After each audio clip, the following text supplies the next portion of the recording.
सीता के दो पुत्रों का जन्म। जिस रात को शत्रुघ्न ने पर्णशाला में प्रवेश किया था, उसी रात में सीता जी ने दो पुत्रों को जन्म दिया।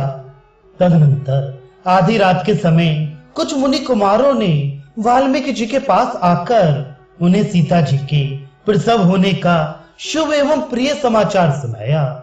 भगवान श्री रामचंद्र जी की धर्म पत्नी ने दो पुत्रों को जन्म दिया है, अतः महातेजस्वी महर्षि आप उनकी बाल गृह जनित बाधा निवृत्त करने वाली रक्षा करें।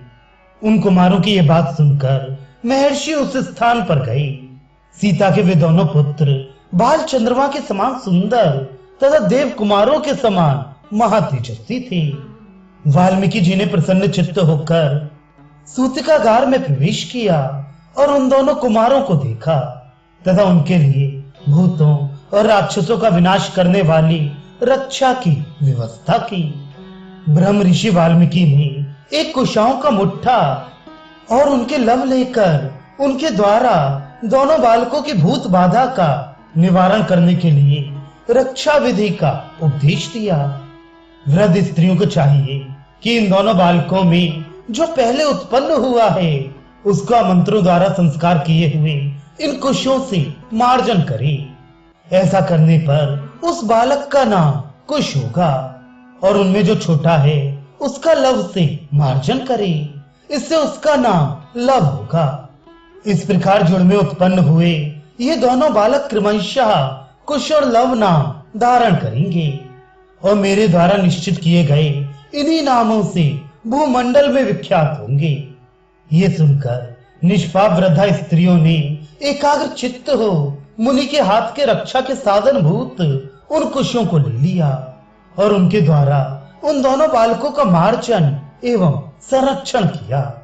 जब वृद्धा स्त्रियां इस प्रकार रक्षा करने लगी, उस समय आधी रात को श्री राम और सीता के नाम गोत्र के उच्चारण की ध्वनि शत्रुघ्न जी के कानों में पड़ी।